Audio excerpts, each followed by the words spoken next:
Ram Jai Ram Jai Jai Ram. Shri Ram Jai Ram Jai Jai Ram. Bolo. Shri Ram Jai Ram Jai Jai Ram. Shri Ram Jai Ram Jai Jai Ram. Shri Ram Jai Ram Jai Jai Ram. Shri Ram Jai Ram Jai Jai Ram. Shri Ram Jai Ram Jai Jai Ram. Shri Ram Jai Ram Jai Jai Ram.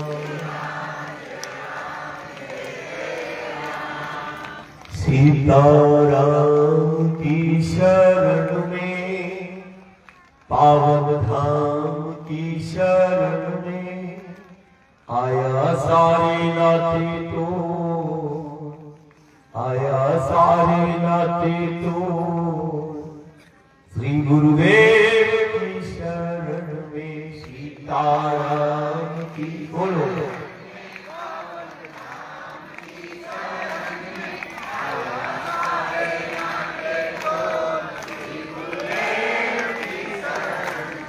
Sitaram की शरण में, पावन धाम की शरण में, आया सारे नाते तोड़, श्री गुरुदेव की शरण में, सीताराम की पावन धाम की शरण में, आया सारे नाते तोड़, श्री गुरुदेव की शरण में, सीताराम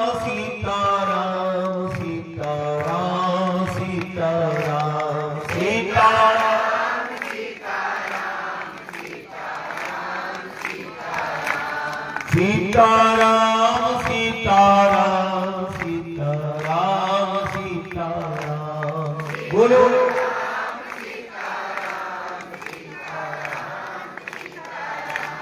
राजा राम राजा राम राजा राम राजा राम बोलो। राजा राम राजा राम राजा राम राजा राम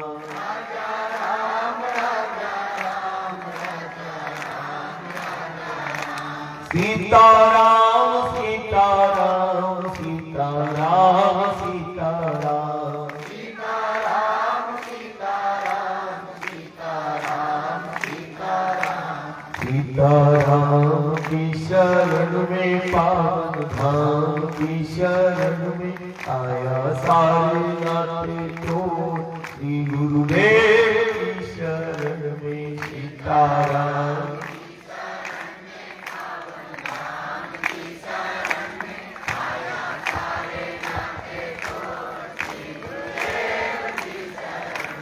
सीताराम सीताराम सीताराम सीताराम सीताराम सीताराम सीताराम सीताराम सीताराम सीताराम सीताराम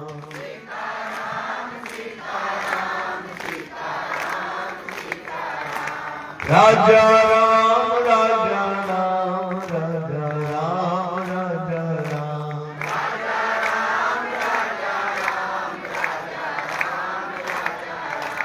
सीताराम की शरण में, पावन धाम की शरण में, आया सारे नाते तोड़, आया सारे नाते तोड़, श्री गुरुदेव की शरण में, सीताराम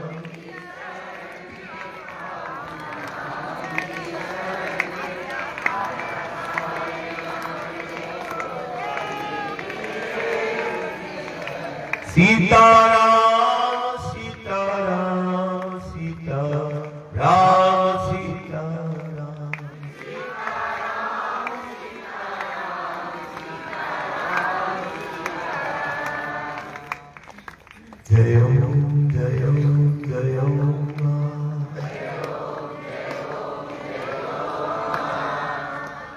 आज तो ठंड भी नहीं है, थोड़ा मुस्कुराओ। सुबह सुबह मुस्कुराते हुए अपना दिन की शुरुआत करना चाहिए। मुस्कुराते हुए अपने जीवन को जीना है और मुस्कुराते हुए अपने दायित्व और अपने कर्तव्यों को हमें करना है। मुस्कुराते हुए देखना चाहती है वही तो माँ कहलाती है, जो बच्चों को मुस्कुराते हुए हर स्थिति हर परिस्थिति में मुस्कुराते हुए जो देखना चाहती है वही माँ कहलाती है। और बच्चों को जब मुस्कुराते हुए माँ देखती है तो माँ बड़ी खुश हो जाती है। मेरी माँ बड़ी खुश हो जाती है। मेरी माँ को मेरे मुस्कुराने से खुशी मिलती है, तो फिर हमें भी संकल्प लेना होगा कि जब मेरे मुस्कुराने से मेरी माँ को खुशी मिलती है तो हर स्थिति हर परिस्थिति में हम मुस्कुराते हुए अपने जीवन को जिएंगे। ये हमें व्रत को धारण करना है। हर स्थिति परिस्थिति में मुस्कुराते हुए अपने जीवन को जीना है और हर स्थिति परिस्थिति में मुस्कुराते हुए अपने दायित्व अपने कर्तव्यों को अपनों के साथ हमें रहना है, जीना है। आज बहुत कम चल रहा है, थोड़ा मुस्कुराओ। आज कितना चलना है? बस 16 किलोमीटर ऐसे चले ऐसे आ जाए। आज बेनीबारी में चल रहा है। बेनीबारी भी बहुत असाधारण केंद्र है और परिपक्ववासी ध्यान दे एक विचार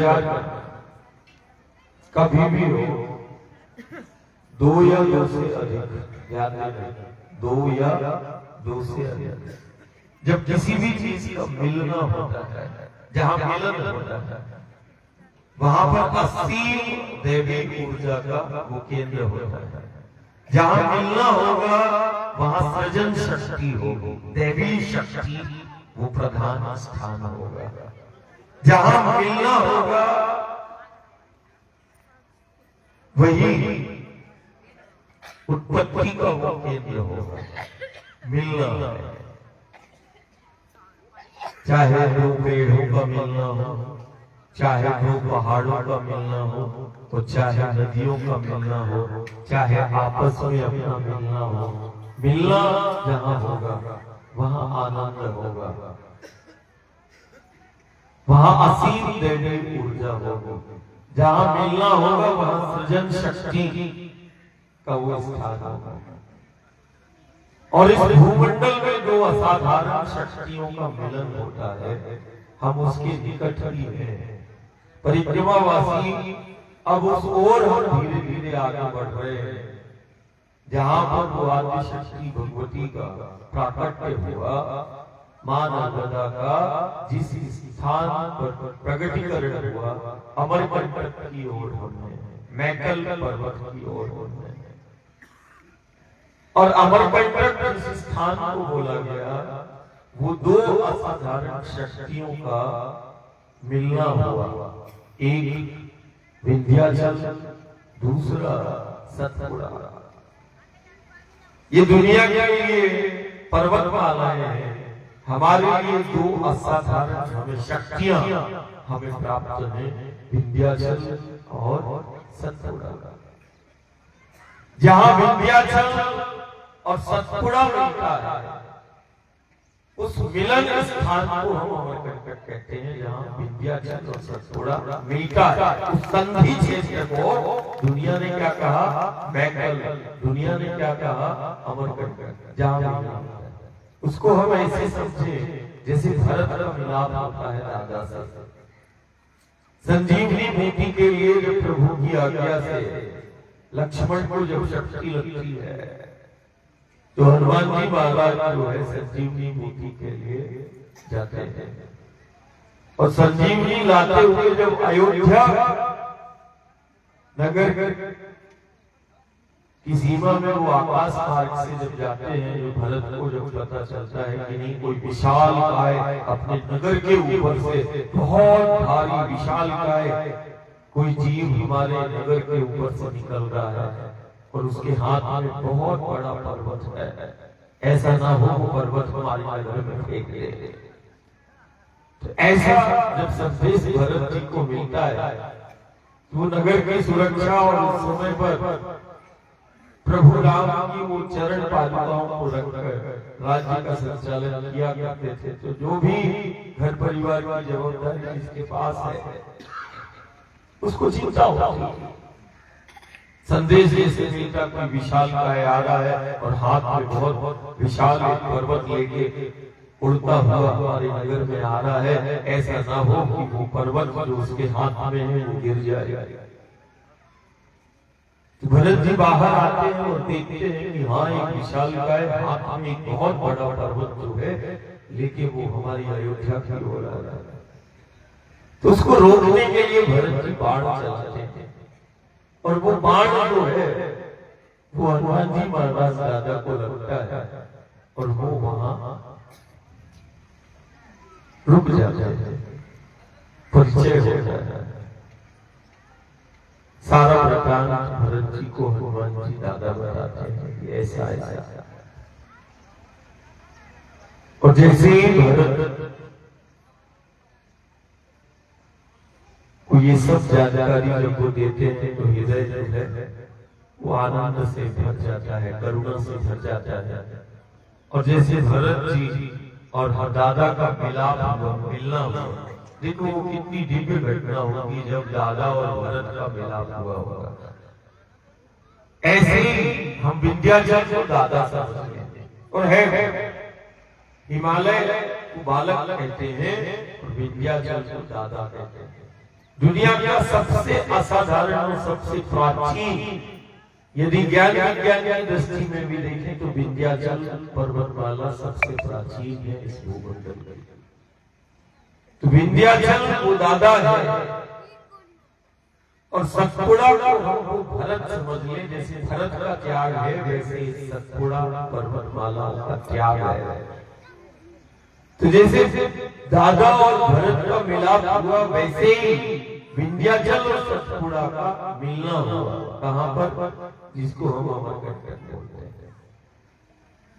अमरकंटक एक ऐसा स्थान है जहां विंध्याचल और सतपुड़ा मिलता है।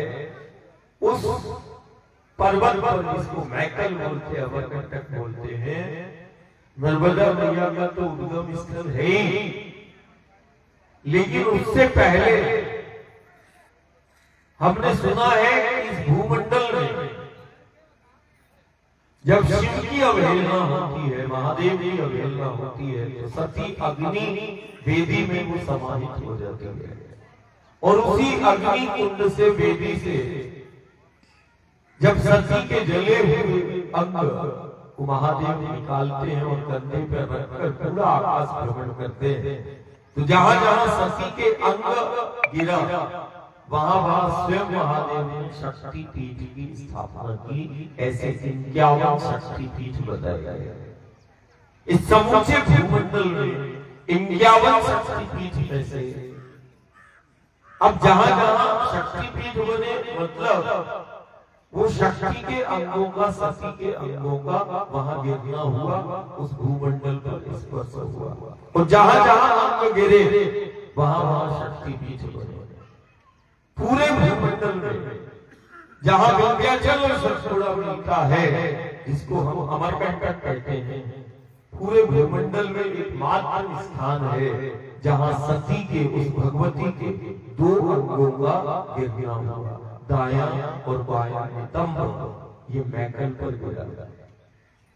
उस सती भगवती उस शक्ति के 2 अंग नितंब, दायां और बायां नितंब जो है वो इसी अमरकंटक पर मैकल की उस श्रेणी पर गिरा। और जहां पर दायां नितंब गिरा, जिसको आज नर्मदा रेवा कुंड के नाम से जहां प्रकटीकरण हुआ, वो कुंड ही आदिशक्ति पीठ का प्रमाण है। और दूसरा नितंब जहां गिरा वहां आज सोनभद्र का उद्गम है। क्या है? सोनभद्र का उद्गम।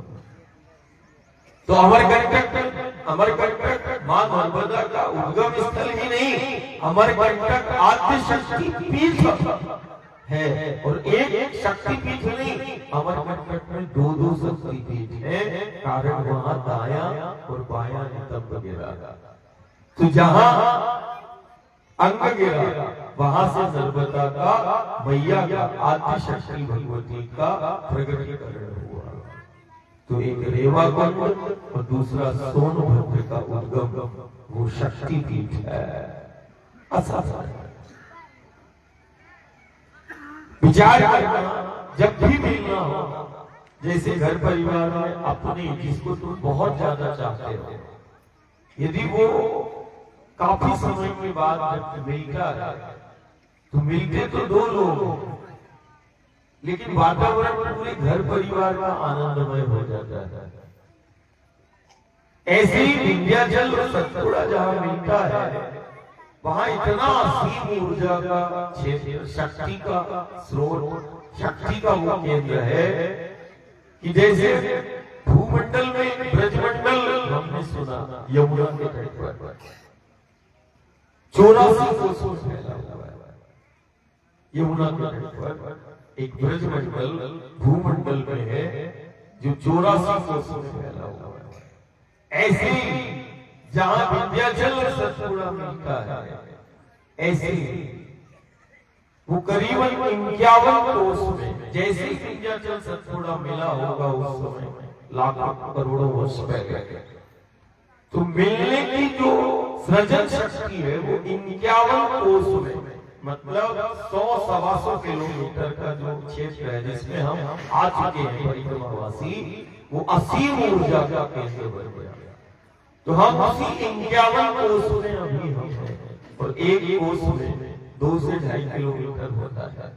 तो ये 100-125 किलोमीटर का जितना भी ये चक्र है चारों तरफ से, वो दुनिया का सबसे असाधारण शक्ति का स्रोत है। इस भूमंडल का इस 125 किलोमीटर का क्षेत्र जहाँ विंध्याचल और सतपुड़ा मिलता है,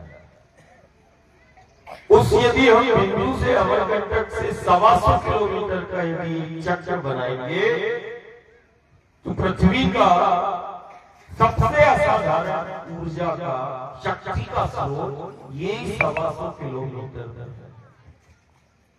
जिसमें परिक्रमावासी प्रवेश कर चुका है। इसीलिए इस क्षण और इस पल को ये 3 दिन, आज का जैसे पढ़ा हो बेनीवारी, फिर आगे हम दमेली शिवजी संस्कृत, और फिर अमरकंटक के नीचे दमगढ़ की पहाड़ियों के नीचे हमारा तीसरा पड़ाव होगा, और चौथे में हम उस आद्य शक्ति पीठ के उस शिखर पर होंगे, मतलब अमरकंटक के उस शिखर पर हो जाएंगे, पहुंच जाएंगे। असाधारण जैसे ब्रज के उस 84 कोस के भूमंडल पर ब्रह्मांड की समस्त शक्तियां और ब्रह्मांड में जितनी दैविक शक्तियां हैं, वो कहते ब्रज के 84 कोस में जो है वो लताओं में, वनस्पतियों में, पेड़ों में वो सब समाहित हो गई। ऐसे 125 किलोमीटर का ये जो विंध्याचल और सतपुड़ा का ये संधि क्षेत्र है, इसमें ब्रह्मांड की समस्त शक्तियां विराजमान है। इन वनस्पतियों में किसी ने वनस्पति का रूप धारण कर लिया, किसी ने पौधों का, किसी ने झाड़ों का, और किसी ने पहाड़ों के पत्थर, कंकड़ और शिलाओं में वो प्रवेश कर गई वो शक्तियां ब्रह्मांड की। इसीलिए दुनिया के अंदर भूमंडल के अंदर सिर्फ अमरकंटक का ये 125 किलोमीटर का एक ऐसा क्षेत्र है जो शास्त्र भी कहता है, हजारों साल पुराने शास्त्र क्या कहते हैं, यदि कोई अमरकंटक मैकल की कोई परिक्रमा कर ले, मात्र मैकल, जैसे गोवर्धन कामगिरी की परिक्रमा होती है, तो वो सप्त महाद्वीपों, ध्यान देना, सप्त महाद्वीप मतलब संपूर्ण पृथ्वी की परिक्रमा के बराबर सिर्फ अमरकंटक की परिक्रमा बताई गई। ये स्कंद पुराण का रेवाखंड कहता है। पुराणों में प्रमाणिकता है कि मात्र अमरकंटक का यदि कोई परिक्रमा कर लेता है तो संपूर्ण पृथ्वी की परिक्रमा के बराबर मात्र अमरकंटक की परिक्रमा है। अब बताओ, तो फिर नर्मदा की परिक्रमा का तो हम बखान ही नहीं कर सकते। उद्गम की ही यदि कोई परिक्रमा कर लेगा तो वो पूरे पृथ्वी मंडल की परिक्रमा मानी जाती है। तो नर्मदा परिक्रमा तो ऐसे सहस्त्र ब्रह्मांड की परिक्रमा हो गई जो परिक्रमा कर रहा है नर्मदा की उस आदिशक्ति को। विचार ये है कि क्या कारण है कि 125 किलोमीटर का प्रदक्षिणा यदि कोई करता है, अमरकंटक की परिक्रमा करता है, तो पृथ्वी की परिक्रमा हर पर्वत पहाड़ धर्म प्रधान है, लेकिन दुनिया के अंदर अमरकंटक विंध्याचल सतपुड़ा के गर्भ में गुणसूत्र जिससे रचना होती है, ध्यान देना, बिना गुणसूत्रों के कोई रचना नहीं हो सकती। ये ज्ञान विज्ञान धर्म अध्यात्म सब कहता है। हम जो भी रचना देख रहे हैं, जो भी निर्माण हम देख रहे हैं, उसके वो सूत्र होते हैं। बिना सूत्रों के रचना निर्माण संभव नहीं है। और ये विंध्याचल सतपुड़ा का जो संधि क्षेत्र है, जिसको हम अमरकंटक कहते हैं, उसके गर्भ वो सूत्र प्रधान है। और ये मां नर्मदा जिसकी हम आराधना करते हैं, सूत्रों की अधिष्ठात्री शक्ति है जो सूत्रों को प्रकट करती है। गुण सूत्र, रक्षा सूत्र, ब्रह्म सूत्र, तो ये सूत्रों की अधिष्ठात्री शक्ति है जिसके बिना कोई रचना, कोई निर्माण, कोई संचालन कुछ नहीं हो सकता है। असाधारण। तो ये 125 किलोमीटर का परिक्रमावासी जो आप धीरे धीरे अमरकंटक की हो जा रहा है, दुनिया का भूमंडल का सबसे असीम ऊर्जा का क्षेत्र में हम प्रवेश कर चुके हैं और हम धीरे धीरे आगे बढ़ रहे हैं। इसीलिए एक एक क्षण, एक पल को ये गांव नहीं समझना, ये गांव नहीं समझना कि सिर्फ गांव में हम आश्रय ले रहे हैं। ये विंध्याचल की गोद में बसे हुए, जैसे ठीक वैसे ही है जैसे महादेव की गोद में कोई बैठा है, ऐसे ही समझना ये विंध्याचल की गोद में ये गांव ठीक वैसे ही है कि ये तो महादेव की गोद है, ये गांव नहीं है। और जो इन गांवों में आश्रय लेता है, सिर्फ हमने ये आश्रय नहीं लिया, ये वो गांव और वो क्षेत्र है जहाँ देवता, सप्तऋषि, ज्ञानी, योगी, तपस्वी आश्रय लेते हैं। असाधारण ये पर्वत श्रृंखलाओं में बसे ये असाधारण गांव है। ये गांव नहीं, ये तो महादेव की गोद है जिसमें हमने आश्रय लिया। असाधारण। तो बड़े उमंग उत्साह के साथ हम अमरकंटक शक्तिपीठ की ओर धीरे धीरे बहुत उत्साह के साथ नाम स्मरण करते हुए, ध्यान करते हुए, और ध्यान रखना जैसे ब्रज मंडल में लताओं में, वनस्पतियों में, पौधों में, ठीक है ना, कण कण में, ब्रज की कण कण में, पत्थर में, कंकड़ों में, वनस्पतियों में कोई न कोई सिद्ध, कोई न कोई देवता ने वो रूप धारण कर लिया कि कम से कम लता बन के ही नारायण की लीला देख लेंगे। ऐसे उस आदि शक्ति भगवती के इस क्षेत्र में ब्रह्मांड की समस्त शक्तियां इन्हीं पेड़, पहाड़, वनस्पतियों में वो विराजमान हो गए। इसीलिए पग पग पर पृथ्वी तो है ही, लेकिन पग पग पर जो तुम्हें पेड़, वनस्पतियां, ये जो वृक्ष झाड़ चल रहे हैं, इनका मान करते हुए चलना, ये तो अपनी परंपरा ही है कि हम पेड़, पहाड़ों को, वनस्पतियों को, पौधों को शिव शक्ति के स्वरूप में, परमात्मा ईश्वर के रूप में हम पूजते हैं। ये कोई साधारण वृक्ष श्रृंखलाएं, पर्वत श्रृंखलाएं नहीं है, ये दुनिया की, ब्रह्मांड की असाधारण पर्वत श्रृंखला है जिसको हम विंध्याचल की पर्वतमाला बोलते हैं। असाधारण इसीलिए परिक्रमावासी जब अपने कमंडल में जल लेके चलता है तो इन पेड़ों को पानी देते जाते, जैसे अपन संपूर्ण अभी पथ पर देते चले आए। अब तो और ध्यान देते, और पेड़ों को पानी देने से पितर संतुष्ट हो जाते हैं, देव प्रसन्न हो जाते हैं। तुम तो वृक्षों को जल देना चालू कर दो। यदि किसी भी प्रकार की व्याधियां हैं, किसी भी प्रकार का संकट है, तुम तो पेड़ों को, वृक्षों को, झाड़ों को जल चढ़ा दो और बढ़िया प्रार्थना कर लो, तुम्हारी विघ्न व्याधियां और संकट दूर हो जाएंगे, पितर संतुष्ट हो जाएंगे, देव प्रसन्न हो जाएंगे। देखो हम कभी कभी बोलते तुलसीदास जी सौंस लीला के लिए जाते थे तो लोटे में जल बच जाता था। अब उनको पता नहीं था कि वो लोटे में बचा हुआ जल वो एक वृक्ष पर पड़ जाता है। अब बताओ, जल के स्पर्श से उस वृक्ष में जो आत्मा वास करती थी वो प्रसन्न हो गई, और उसने दादा को पता बता दिया कि हम मिला तो नहीं सकते लेकिन हम तुम्हें पता जरूर बता सकते हैं। ऐसे ही तुम्हारे जाने अनजाने में वृक्षों को, पेड़ों को तुम जो पानी दे रहे हो, न जाने उस वृक्ष में, पेड़ में कौन से देवता का वास है जो तुम्हारे जीवन में सहायक हो जाए और तुम्हारा जीवन सार्थक कर दे। इसीलिए बहुत भाव के साथ, और उसके बाद भगवत जो है, कहीं पर यदि तुम थोड़ी देर के लिए भी विश्राम में 2 मिनट 5 मिनट हम विश्राम करते किसी पेड़ की छांव में, तो उसको प्रणाम कर लेना, और यदि जिस वृक्ष का आश्रय लिया है उसको जल दे देना, उसको प्रणाम करते हुए आगे बढ़ा करो। ये तो रोज का नियम तुम धारण कर लो। फिर इसके बाद ये भूमिगत का जो जीव है और जो पथ पे चलने वाला, चाहे श्वान हो, गऊ हो, कोई भी जीव हो, चाहे उड़ने वाला पक्षी हो, तुम उनको मूक जीवों को आहार कराना चालू कर दो, तो वो उससे भी देव संतुष्ट होते हैं, है कि नहीं? ये परिक्रमावासी भी ध्यान रखे और तटवासी भी ध्यान रखे, बहुत असाधारण है।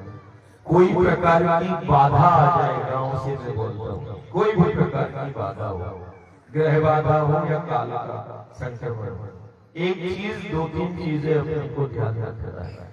रोज इस माटी का देव भूमि है, ये तो देव धरा है, तुम तो नित्य माटी को पूजना चालू कर दो। जो अपनी मातृभूमि और माटी को पूजता है, इस देव भूमि का पूजन करता है, इस देव भूमि के जैसे ब्रज की रज में, रज की एक कण में शक्ति समाई, ऐसे विंध्याचल की एक कंकर, एक पत्थर, एक शिलाओं में शक्तियां समाई है। तुम तो इस माटी का मान कर लो, माटी को पूज लो। किसी भी ग्रह का, किसी भी काल का तुम्हारे घर परिवार को, बच्चों को प्रभाव नहीं पड़ेगा। पहला माटी को, दूसरा घर द्वार में और गांव में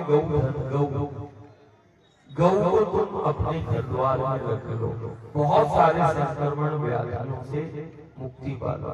प्रवेश नहीं करे, कारण गौ का चरण है, सर्वदेव वही है, 33 कोटि देवताओं का वास है। गौ का पूजन कर लो, गौ का स्पर्श कर लो। तीसरा, तुम्हारा गांव तो विंध्याचल इस दुनिया की असाधारण पर्वत माला में है। यहाँ के एक वृक्ष, एक वनस्पतियां, पौधे जो है, उसी जीवन का ही आधार नहीं, इस जगत और ब्रह्मांड का संचालन का भी वही आधार है। तुम तो प्रत्यक्ष इन पेड़ पहाड़ों को पूजना चालू कर दो।